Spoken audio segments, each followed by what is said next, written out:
Thank you very much for creating time to join us in this live presentation. My name is Kobia, TJoe. And of course, the conversation that we're going to have this afternoon is asking ourselves, have you moved on? Things have happened and many people are wondering, what should I do next? They tell us time and tides waits for no man. One man's meat is another man's poison. If you tell yourself that COVID-19 is that thing that came to destroy your life, the question that I beg to ask is, how well were you doing in matters business before the COVID-19 came? Chances are high that someone was struggling somewhere. It could be that in your business, you're not able to get the customers that you wanted to get. It could be that in your family, things were not moving on right. So if you tried to gauge how well you are doing in your business, chances are high you'd have scored yourself at 65%. Someone might have scored themselves at 35%. Some people are struggling when it comes to paying of rent. Some people are struggling when it comes to keeping their business afloat. But the question is, before the COVID-19 came, would you say that everything was all set? We are always looking for someone to blame for things which are not happening right in our lives. And the key question here is, for how long shall you keep blaming those things that you can't change? I like the serenity prayer. God, grant me the courage to change the things which I cannot change. God, grant me the serenity to accept things which I cannot change, courage to change what I can change, and of course wisdom to know the difference. COVID-19 is something that has happened, and for one reason or the other, none of us can change because none of us triggered it to be there. So the question is, how long are you going to take to move on? So if your business was performing at 65% level of efficiency, and today you are saying, I'm at the verge of closure, why blame the 35% that you're not able to achieve earlier on to this thing called COVID-19? I was having a conversation with a friend the other day, and I was asking them, how is it in the banking sector? And one of the things that surprised me most, that friend of mine told me that they were asked by the employer not to talk about COVID-19. In other words, they were asked to focus on other things that they are supposed to be working on. You have got your targets, you've got your KPIs. Those are the kind of things that they were supposed to be working on. In other words, they took March, April, May, yes, to really focus on how do they acclimatize. And upon acclimatizing, they moved on. So in this forum, I'm going to be sharing with us 5 pointers that you may consider adopting in order for you to get yourself to the space of moving on. Now, the pointer number 1 is for you to take stock. If at all you want to be on the celebrating side of what is happening in our economy today, the first thing is for you to take stock. When you're doing strategic planning for organizations, we always talk about the SWOT analysis. We want to look at the strengths, the weaknesses, the opportunities, and the threats. Remember this, you're only going to be celebrated in the areas of your strength. And of course, one of the things that is really going to accelerate your ability to move on is working to make sure that you're connecting your strengths to opportunities. So take a look at the kind of gifts, at the kind of talents, at the kind of abilities that you have as an organization. How well are you making good use of them? Remember this, a man's gifts open doors for them and presents them in the presence of the great and mighty. In as much as COVID-19 has happened, all is not lost. What is the competitive advantage of your organization? What are those skills that you as an individual have been celebrated about? I want to believe those are the things that are going to take you to the next level. Don't compare yourself with others. The moment you know who you are and you appreciate what you have, you're going to move on. Pointer number 2, don't become reactive. Instead, become proactive. Negativity produces after itself. You know what? There are those people who have made up their mind to focus on the problem. And for that reason, you don't want to go out there Why? Because you're not a risk taker. You're afraid of contracting that thing called COVID-19. You're afraid of traveling. You're afraid of getting to that office. You're afraid of serving your staff. Guess what? If you're not proactive, your individuals are going to go out there and look for other opportunities. Your customers are going to look for alternatives. And of course, when they look for alternatives, it's not going to be business as usual. So what is that thing that you've strengthened, that you've empowered so much to stop you from getting to where you need to be? Remember this, your prize, the kind of reward that you want to get out of life, must be bigger than the price that you're supposed to be paying. Now, if the price, the cost of you getting those results is higher than the results, the reward that you're going to get, that is the prize you're going to get, chances are high that you're going to give up. Most people have allowed themselves to look at the risk. Most people have allowed themselves to look at their deficiencies. You focus on that pimple on your face and you've forgotten that everything else is working on right for you. So for how long shall you be reactive? I like the conversation that is currently taking place with regard to church opening. There are some who are saying that you're not going to go. Why? Because the government has restricted us to only 100. Remember this? Rome was never built in a day. How about you taking the 100? And of course, they're going to get back to that space that you called church. They're going to enjoy it. They're going to enjoy that taste of getting back to the space of worship. And eventually, you're going to get acclimatized to it. Who said that it's a must that you worship within the confines of those walls?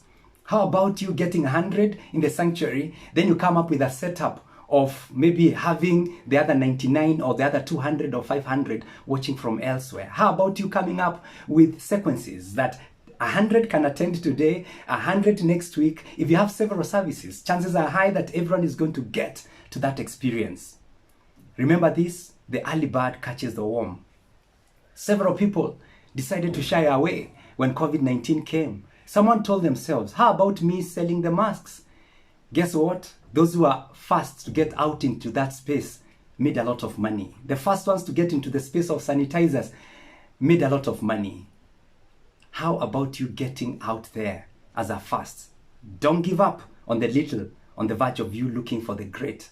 Lao Tzu, one of the greatest Chinese philosophers, says this: do the great things while they are still small, do the difficult things while they are still easy, because the journey of 1,000 miles begins with a single step. I like it when God meets this gentleman called Moses and is asking him, Moses, sir, what do you have in your hand? Today, God is also asking you, what do you have in your hand? The little that you have, run with it. Number 3, get yourself to the space of restrategizing. By restrategizing, we're asking ourselves, in matters finances, how well were you doing? It could be that you had a budget for you as a company. It could be that you had a budget for family. Maybe you used to get pizzas every single weekend. Yes, going out there to have fun. I was amazed the other day when my wife, Nelly, and our children decided to surprise me with a pizza. I mean, they made a world-class pizza. And I wondered, how come I used to spend over 3,000 every 2 weeks, maybe occasionally, to go out there for pizza? In one of our birthdays, I saw 2 cakes done. My daughter was surprised me also, a very young daughter, talking about 6-year-old, my last born, by coming up with a plane. I was pushed to the space of coming up with a plane. The only thing that we could not do is an engine. And I remember calling one of my friends who works at Wilson Airport so that we can find out how do we put an engine to this aeroplane that was made. We were used to buying her the dollies, and this time round we sat down and she brought me some clothing and we made a dolly, and we even put some hair on the dolly. With that, we forgot about doing dollies. Ladies and gentlemen, things have changed.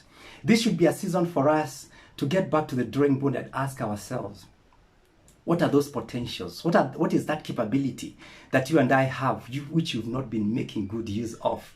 Chances are high that you have been pushing yourself to be in the space of problem. No wonder you're still going for those pizzas, whereas it can be made. Chances are high that you can also do the cakes, you can do the samosas. A lot of innovation is taking place. Why allow yourself to be left behind?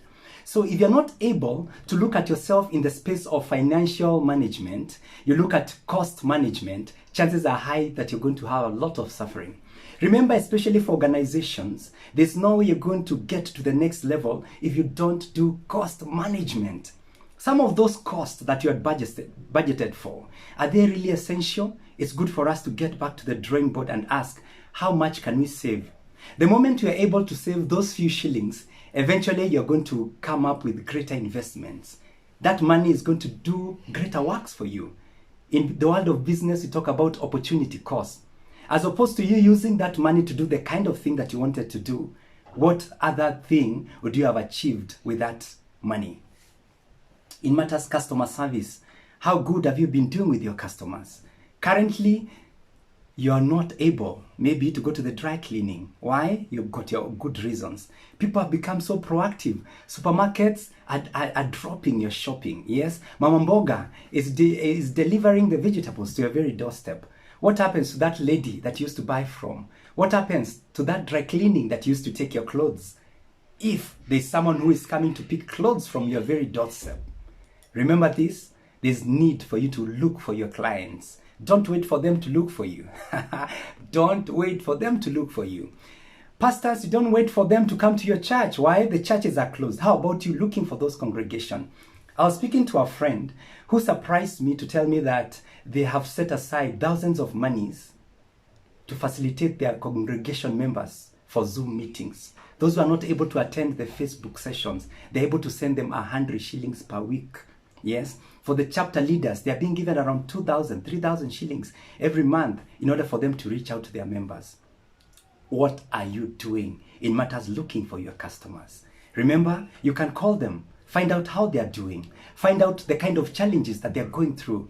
Chances are high they're going to treasure you more, and of course they're going to give you that business. Remember, chance favors the prepared mind. Don't tell yourself that they're going to look for you. How about you reinventing yourself? Get out of your space and look for those individuals. Upgrade yourself. Several things are happening in the workspace. What are you doing as an employer to your staff in terms of upskilling them? In terms of you as an individual, how much have you gone out of your way to make sure that you have upskilled?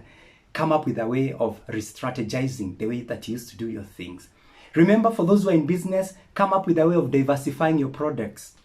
You used to have a boutique for wedding dresses, yes? Those people who want to get married used to do for them all those things. Now that the weddings have been restricted, and of course, a lot has changed, what are you doing with that capacity? Get yourself back to the drawing board. Then the other bit is avoid being stifled by perfection. Avoid being stifled by perfection. Instead of perfection, strive for excellence. I always say this, 3% is better than 0%.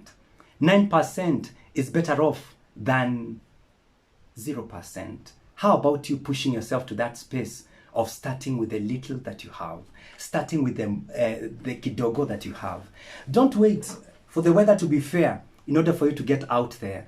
Don't wait for it to stop being cold in order for you to get out of that bed. Make up your mind that you're going to get out anyhow. Someone, of course, is going to laugh at you. The critiques are always going to be out there to say how you should have done as opposed to the way you've done it. But don't listen to their voice. Push yourself to the space of doing it anyhow with the little that you have. Work on what you have. My parting shot is this. Commit your plans to God and you'll be successful in carrying them out. Many people are waiting for God to bless them. But chances are high that God is also waiting for you to do something. He's also waiting for you to do something. If Proverbs chapter 16 verse 3 records, commit your plans to God and you'll be successful in carrying them out, what plans are you committing to Him? Do you have your plans in the first place? God gave you a mind so that you can think for yourself. God give you your hands so that you can make use of them. How about you from this day henceforth, telling yourself that you're going to go out there and do the best that you have with what you have? You need accountability. The moment you've come up with your plans, push yourself to the place of action. Remember this, action rules over inaction. Push yourself to the place of accountability every single day by asking yourself, what was I supposed to have done today? Have I done it? Push yourself to that space of upskilling. One of the things that is going to be happening to you is by you growing your capacity. I introduced to you my latest book, Go for Gold, The Art of Asking Right. In this book, I get you to the space of getting accountable to 4 persons. Number 1, accountable to yourself. Number 2, accountable to God. Number 3, accountable to your humanity, the people around you. And of course, number 4, getting accountable to nature. I hope you've picked something from today's conversation. In the next conversation, we shall be asking ourselves, how do we get ourselves right in matters goal setting? Thank you so much for tuning in. This is your friend, Kobia for LSR Live Syllabus Review. If you liked it, click the like button, click the subscribe button, and let's do this next time. Thank you.